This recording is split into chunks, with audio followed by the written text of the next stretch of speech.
आज है तेज प्रमांस पर कांध जीवी कंस पर क्यों मलिक सबंस पर से शिवराज है।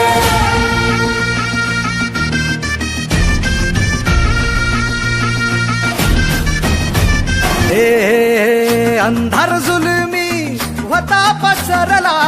समद्या गावा खेड्यात रे सौराजाचा सुरव्या उगवला